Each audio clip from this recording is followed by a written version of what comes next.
पत्नी से छुटकारा, दिल छू लेने वाली कहानी।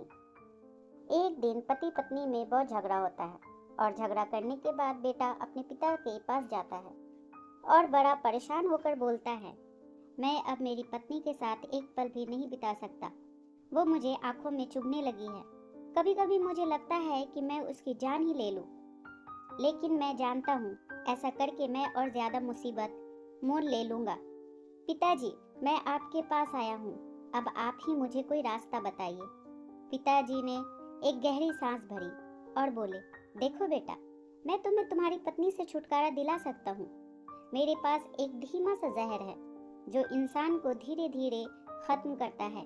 मैं तुम्हें वो देने के लिए तैयार हूँ, बस तुम्हें मेरी एक शर्त माननी होगी।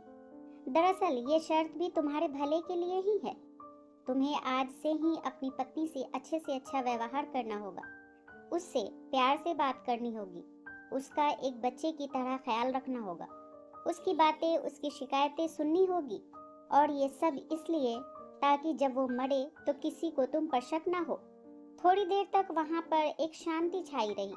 फिर पिताजी ने कहा कि अगर ये सारी बातें तुम्हें ठीक लगे तो उस डब्बी में वो सफ़ेद पाउडर है, उसे रोज थोड़ा थोड़ा अपनी पत्नी के खाने में डालते रहना।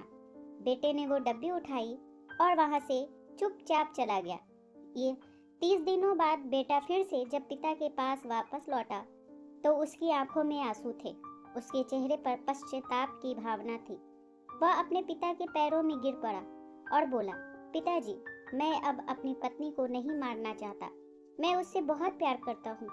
आप उस जहर का असर खत्म हो जाए ऐसा कुछ कीजिए।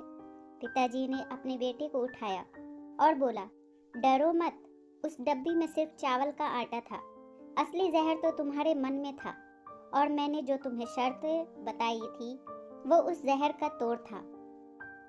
दोस्तों, आप जब अपने मन में विरोध, जलन, गुस्सा, शक जैसे जहर को बना देते हो तो वह आपको अपनों से दूर कर ही देते हैं।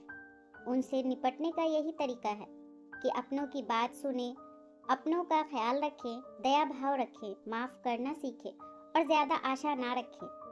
दोस्तों, उम्मीद करते हैं ये छोटी सी कहानी आपको पसंद आई होगी। चैनल पर नए हैं तो प्लीज लाइक और सब्सक्राइब करें। कहानी सुनने के लिए आपका बहुत बहुत धन्यवाद।